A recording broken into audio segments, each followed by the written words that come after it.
ಇನ್ನು ಜಲವಾದಿ ನಾರಾಯಣಸ್ವಾಮಿ ಮತ್ತು ಪ್ರಿಯಾಂಕ್ ಖರ್ಗೆ ನಡುವಿನ ಸಮರ ಈಗ ಹೊಸ ಎತ್ತರಕ್ಕೆ ದಿನೇ ದಿನೇ ಹೋಗ್ತಾ ಇದೆ. ಹೊಸ ತಿರುವನ್ನ ದಿನೇ ದಿನೇ ಪಡೆದುಕೊಳ್ತಾ ಇದೆ. ಅತ್ತ ಪತ್ರಿಕಾಗೋಷ್ಠಿಯಲ್ಲಿ ಯಾವಾಗ ಪ್ರಿಯಾಂಕ್ ಖರ್ಗೆ ವಿರುದ್ಧ ಅವಾಚ್ಯ ಪದವನ್ನು ಬಳಸಿರೋ ನೇರವಾಗಿ ಕಾಂಗ್ರೆಸ್ ಕಾರ್ಯಕರ್ತರು ಜಲವಾದಿ ನಾರಾಯಣಸ್ವಾಮಿ ಅವರಿಗೆ ಮುತ್ತಿಗೆ ಹಾಕ್ಬಿಟ್ರು. ಈಗ ಬಿಜೆಪಿಯ ಸರ್ದಿ ನಾವೇನೂ ಕೂಡ ಕಡಿಮೆ ಇಲ್ಲ, ನಾವು ಯಾರಿಗೂ ಕೂಡ ಹೆದರ್ಕೊಳ್ಳಲ್ಲ ಅಂತ ಈಗ ನೇರವಾಗಿ ಖರ್ಗೆ ಅವರ ಭದ್ರಕೋಟೆ ಗುಲ್ಬರ್ಗಾಕ್ಕೆ ಚಲೋ ಮಾಡೋದಕ್ಕೆ ಗುಲ್ಬರ್ಗಾ ಯಾತ್ರೆಗೆ ಬಿಜೆಪಿ ನಾಯಕರು ಮುಂದಾಗ್ತಾ ಇದ್ದಾರೆ. ಹೀಗಾಗಿ ನಾಳೆ ಗುಲ್ಬರ್ಗಾಕ್ಕೆ ಮುತ್ತಿಗೆ ಹಾಕೋದಕ್ಕೆ ಬಿಜೆಪಿ ನಾಯಕರು ತಯಾರಿ ನಡೆಸ್ತಾರೆ. ಏನಾಗ್ತಾ ಇದೆ ಇವರಿಬ್ಬರ ನಡುವೆ ಗಲಾಟೆ ಯಾಕೆ? ಇದು ಮೊದಲೇ ಬಾರಿ ಅಲ್ಲ, ಹಿಂದೆ ಕೂಡ ಇದೇ ರೀತಿ ಅಂತ ಗಲಾಟೆಗಳಾಗಿತ್ತು. ಅದರ ಪೂರ್ಣ ವಿವರವನ್ನು ಈ ಸ್ಟೋರಿಲಿ ನೋಡೋಣ ಬನ್ನಿ. ನಾರಿ ಬಗಳೋರು ಇಲ್ಲಿ ಬಾವು ಬಾವು ಬಾವು ಅಂತ ಬಗಳಲ್ವಾ? ಅದೇ ಪ್ರಿಯಾಂಕಾ ಖರ್ಗೆ ರೀ. ಈಗ ನಾಯಿ ಅಂತ ಹೇಳ್ಬಿಟ್ಟು ಚಿತ್ತಾಪುರಿಗೆ ಬಂದ್ರೆ ಅವರಿಗೆ ಪದ್ಮಭೂಷಣ್ ಕೊಡ್ಬೇಕಾ, ಭಾರತ ರತ್ನ ಕೊಡ್ಬೇಕಾ? ನನ್ನನ್ನ ಕೆಣಕಲಿಕ್ಕೆ ಹೋಗಬೇಡಿ. ನಾನು ಕೆಣಕಿದ್ರೆ ಕೊಣಕದೇ ಬಿಡೋ ವ್ಯಕ್ತಿ ಅಲ್ಲ. ನಾಯೇ ನಾರಾಯಣ 40 ವರ್ಷ ಇಲ್ಲಿ ಬಕೆಟ್ ಹಿಡ್ಕೊಂಡು ರಾಜಕಾರಣ ಮಾಡ್ಕೊಂಡು ಹೋದ್ರು. ಟೀಕೆ ಮಾಡೋ ಕಾರಣಕ್ಕೆ MLC ಸ್ಥಾನ ಪಡೆದಂತ ಒಬ್ಬ ದೊಡ್ಡ ಗಿರಾಕಿ. ಸಚಿವ ಪ್ರಿಯಾಂಕ್ ಖರ್ಗೆ ಹಾಗೂ ವಿಪಕ್ಷ ನಾಯಕ ಛಲವಾದಿ ನಾರಾಯಣಸ್ವಾಮಿ ನಡುವಿನ ನಾಯಿ ವಿವಾದ ದಿನಕ್ಕೊಂದು ತಿರುವು ಪಡ್ಕೊಳ್ತಾ ಇದೆ. ಕಲಬುರಗಿಯಲ್ಲಿ ಪತ್ರಿಕಾಗೋಷ್ಠಿ ವೇಳೆ ಪ್ರಿಯಾಂಕ್ ಖರ್ಗೆರನ್ನ ನಾಯಿ ಎಂದು ಛಲವಾದಿ ಹೇಳಿದ್ದೇ ತಡ ಕಾಂಗ್ರೆಸ್ ಕಾರ್ಯಕರ್ತರು ಚಿತ್ತಾಪುರ ಐಬಿಯಲ್ಲಿದ್ದ ಛಲವಾದಿ ನಾರಾಯಣಸ್ವಾಮಿಯನ್ನ ಘೇರಾವ್ ಹಾಕಿದ್ರು. ಒಂದು ಹಂತಕ್ಕೆ ಕೈ ಕಾರ್ಯಕರ್ತರನ್ನ ನಿಯಂತ್ರಿಸುವಲ್ಲಿ ಪೊಲೀಸರೇ ಸುಸ್ತಾಗಿ ಹೋಗಿದ್ರು. ಅಷ್ಟರ ಮಟ್ಟಿಗೆ ಗಲಾಟೆ ಜೋರಾಗಿತ್ತು.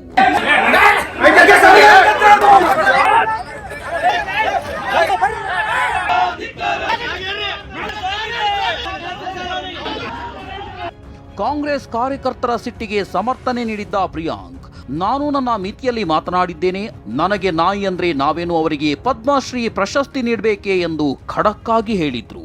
ಏನಂದ್ರು? ನನಗೆ ನಾಯಿ ಅಂತ ಹೇಳಿದ್ರು, ಕರೆಕ್ಟಾ? ಈಗ ನಾಯಿ ಅಂತ ಹೇಳ್ಬಿಟ್ಟು ಚಿತ್ತಾಪುರಿಗೆ ಬಂದ್ರೆ ಅವರಿಗೆ ಪದ್ಮಭೂಷಣ್ ಕೊಡ್ಬೇಕಾ, ಭಾರತ ರತ್ನ ಕೊಡ್ಬೇಕಾ?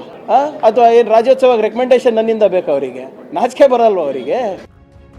ಇಂದು ಒಂದು ಹೆಜ್ಜೆ ಮುಂದೆ ಹೋಗಿರುವ ಬಿಜೆಪಿ ಪರಿಷತ್ ಸದಸ್ಯರು ಪ್ರಿಯಾಂಕ್ ಖರ್ಗೆ ವಿಪಕ್ಷ ನಾಯಕರ ಹಕ್ಕುಚ್ಯುತಿ ಮಾಡಿದ್ದಾರೆ ಎಂದು ಆರೋಪಿಸಿ ಸಭಾಪತಿ ಬಸವರಾಜ ಹೊರಟ್ಟಿ ಕಚೇರಿಗೆ ತೆರಳಿ ದೂರು ನೀಡಿದ್ದಾರೆ. ಬಳಿಕ ಸಭಾಪತಿಗೆ ದೂರವಾಣಿ ಮೂಲಕ ಮಾತನಾಡಿರುವ ಛಲವಾದಿ ಆಗಿರುವ ಘಟನೆಯನ್ನ ವಿವರಿಸಿದ್ದಾರೆ. ಇಷ್ಟಕ್ಕೆ ಸೀಮಿತವಾಗದೆ ಈಗ ಚಲೋ ಕಲಬುರ್ಗಿ ಎಂದು ಹುಂಕರಿಸಿ ಪ್ರಿಯಾಂಕ್ ಖರ್ಗೆ ಭದ್ರಕೋಟೆಗೆ ಯಾತ್ರೆ ಮಾಡಲು ಮುಂದಾಗ್ತಾ ಇದ್ದಾರೆ. ನಾಳೆ ಕಲಬುರಗಿಯ ಡಿಸಿ ಕಚೇರಿ ಎದುರು ಬಿಜೆಪಿ ಮತ್ತೊಮ್ಮೆ ಶಕ್ತಿ ಪ್ರದರ್ಶನ ಮಾಡಲು ಮುಂದಾಗ್ತಾ ಇದೆ. ರಾಜ್ಯಾಧ್ಯಕ್ಷ ವಿಜಯೇಂದ್ರ, ವಿಪಕ್ಷ ನಾಯಕ ಆರ್ ಅಶೋಕ್, ಪರಿಷತ್ ಸದಸ್ಯ ಸಿಟಿ ರವಿ ಸೇರಿದಂತೆ ಬೃಹತ್ ಕಾರ್ಯಕರ್ತರ ದಂಡೆ ಖರ್ಗೆ ಕೋಟೆಗೆ ಎಂಟ್ರಿ ಕೊಡಲು ಸಜ್ಜಾಗಿದೆ. ನಾಯಿ ವಿವಾದಕ್ಕೆ ಸಂಬಂಧಿಸಿದಂತೆ ಇಂದು ಮತ್ತೆ ಮಾತನಾಡಿರುವ ಛಲವಾದಿ ನಾರಾಯಣಸ್ವಾಮಿ, ನಾನು ವಿಷಾದ ವ್ಯಕ್ತಪಡಿಸಿದ ಮೇಲೂ ತಮ್ಮ ಕಾರ್ಯಕರ್ತರನ್ನ ಗೂಂಡಾಗಿರಿಯನ್ನ ಸಮರ್ಥಿಸಿಕೊಳ್ತಾ ಇದ್ದಾರೆ. ಮಲ್ಲಿಕಾರ್ಜುನ ಖರ್ಗೆ ಅವರೇ ಸಂಸತ್ನಲ್ಲಿ ನಾಯಿ ಶಬ್ದ ಬಳಸ್ತಿಲ್ವಾ? ಇದು ಅವರ ಸಂಸ್ಕೃತಿ. ಇದಕ್ಕೆಲ್ಲ ನಾನು ಹೆದರಲ್ಲ, ನನ್ನ ತಂಟೆಗೆ ಬಂದ್ರೆ ಸುಮ್ಮನಿರೋಲ್ಲ ಎಂದಿದ್ದಾರೆ.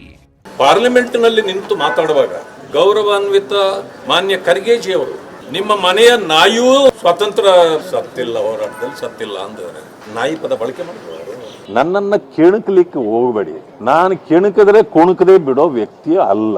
ನಿಮ್ಮ ಉದ್ದಟತನ ದರ್ಪ ನಿಮ್ಮಲ್ಲೇ ಇಟ್ಕೊಳ್ಳಿ. ನಾಯಿ ಅಂದ ತಕ್ಷಣನೇ ಪ್ರಾಣಿ ಇರಬಹುದು, ನಾಯೇ ನಾರಾಯಣ. ಯಾವಾಗ ಛಲವಾದಿ ಫೈರಿಂಗ್ ಜೋರಾಗಿತ್ತು, ಕಾಂಗ್ರೆಸ್ ನಾಯಕರು ಸಹ ವಿಪಕ್ಷ ನಾಯಕರ ವಿರುದ್ಧ ಶೆಲ್ಲಿಂಗ್ ಆರಂಭಿಸಿದ್ರು.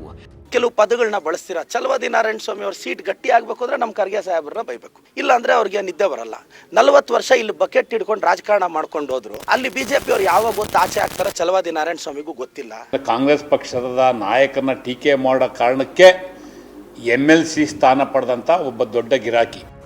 ಇನ್ನು ಛಲವಾದಿ ನಾರಾಯಣಸ್ವಾಮಿ ಹಾಗೂ ಪ್ರಿಯಾಂಕ್ ಖರ್ಗೆ ನಡುವಿನ ಗಲಾಟೆ ಇದೇ ಮೊದಲಲ್ಲ. ಸಚಿನ್ ಪಾಂಚಾಳ್ ಆತ್ಮಹತ್ಯೆ ಮತ್ತು ಖರ್ಗೆ ಟಾರ್ಗೆಟ್. ಗುತ್ತಿಗೆದಾರ ಸಚಿನ್ ಪಾಂಚಾಳ್ ಸುಸೈಡ್ ಕೇಸ್ನಲ್ಲಿ ಪ್ರಿಯಾಂಕ್ ಖರ್ಗೆ ವಿರುದ್ಧ ಗಂಭೀರ ಆರೋಪ ಮಾಡಿದ್ದ ಛಲವಾದಿ ನಾರಾಯಣಸ್ವಾಮಿ ರಾಜೀನಾಮೆಗೆ ಒತ್ತಾಯಿಸಿದ್ರು. ಈ ವೇಳೆ ಪ್ರಿಯಾಂಕ್ ಖರ್ಗೆ ಸಹ ಛಲವಾದಿ ವಿರುದ್ಧ ತೊಡೆ ತಟ್ಟಿದ್ರು. ಇದನ್ನ ಆಧಾರವಾಗಿಟ್ಕೊಂಡು ಬಿಜೆಪಿ ನಾಯಕರು ಗುಲ್ಬರ್ಗಾ ಚಲೋ ಪ್ರತಿಭಟನೆ ಮಾಡಿದ್ರು. ಪ್ರಿಯಾಂಕ್ ನಿವಾಸಕ್ಕೆ ಸಾವಿರಾರು ಸಂಖ್ಯೆಯಲ್ಲಿ ಬಿಜೆಪಿ ಕಾರ್ಯಕರ್ತರು ಮುತ್ತಿಗೆ ಹಾಕಲು ಮುಂದಾಗಿದ್ರು. ಆಗ ಪ್ರಿಯಾಂಕ್ ಮತ್ತು ಬೆಂಬಲಿಗರು ಬಿಜೆಪಿಗೆ ಚಾ ಕಾಫಿ ಜೊತೆ ಎಳ್ನೀರು ಕೊಟ್ಟು ಕೌಂಟರ್ ಕೊಡಲು ಮುಂದಾಗಿದ್ರು. ಕೆಐಎಡಿಬಿ ಭೂಮಿ ಮತ್ತು ಶೆಡ್ ಗಿರಾಕಿ ಗಲಾಟೆ. ಖರ್ಗೆ ಒಡೆತನದ ಟ್ರಸ್ಟ್ಗೆ ಕೆಐಎಡಿಬಿ ನಿಯಮ ಸಡಿಲಿಸಿ 2 ಎಕರೆ ಭೂಮಿ ಮಂಜೂರು ಮಾಡಿದ್ದ ವಿಚಾರವಾಗಿ ಖರ್ಗೆ ಕುಟುಂಬದ ವಿರುದ್ಧ ಛಲವಾದಿ ಹರಿಹಾಯ್ದಿದ್ರು. ಖರ್ಗೆ ಕುಟುಂಬಕ್ಕೆ ಭೂಗಳ್ಳತನದ ಹಣೆಪಟ್ಟಿ ಅಂಟಿಸಿದ್ರು. ಈ ವೇಳೆ ತಿರುಗೇಟು ಕೊಟ್ಟಿದ್ದ ಪ್ರಿಯಾಂಕ್ ಛಲವಾದಿ ನಾರಾಯಣಸ್ವಾಮಿಗೆ ಶೆಡ್ ಗಿರಾಕಿ ಅಂತ ಟೀಕಿಸಿದ್ರು. ವಿಧಾನ ಪರಿಷತ್ನಲ್ಲೂ ಇಬ್ಬರ ನಡುವೆ ಭಾರೀ ಪ್ರಮಾಣದ ಮಾತಿನ ಚಕಮಕಿಯಾಗಿತ್ತು.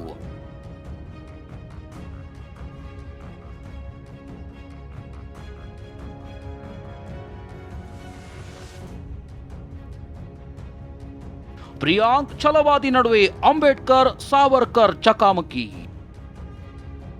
ಅಂಬೇಡ್ಕರ್ ಸೋಲಿಸಲು ಸಾವರ್ಕರ್ ಕಾರಣ ಎಂಬ ಪತ್ರದ ವಿಚಾರವಾಗಿ ಪ್ರಿಯಾಂಕ್ ಖರ್ಗೆ ಹಾಗೂ ಛಲವಾದಿ ನಾರಾಯಣಸ್ವಾಮಿ ಮಾತಿನ ಚಕಮಕಿ ಜೋರಾಗಿತ್ತು.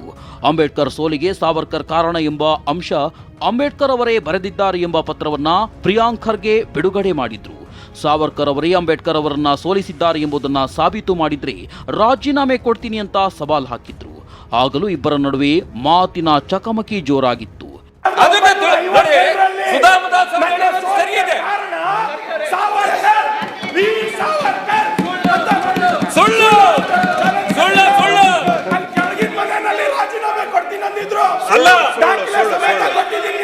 ನೀವು ಕೆಳಗಿನ ಮನೆಯಲ್ಲಿ ಹೇಳಿದ್ರು ಮ್ಯಾಲಿನ ಮನೆಯಲ್ಲೂ ಹೇಳಿದ್ರು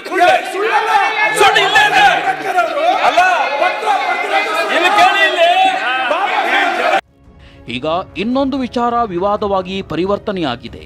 ಇದು ಅದೆಲ್ಲಿಗೆ ಮುಟ್ಟುತ್ತೋ ಎಂಬುದನ್ನು ಕಾದು ನೋಡಬೇಕು. ಕಿರಣ್ ಜೊತೆ ಪ್ರಮೋದ್, TV9 ಬೆಂಗಳೂರು.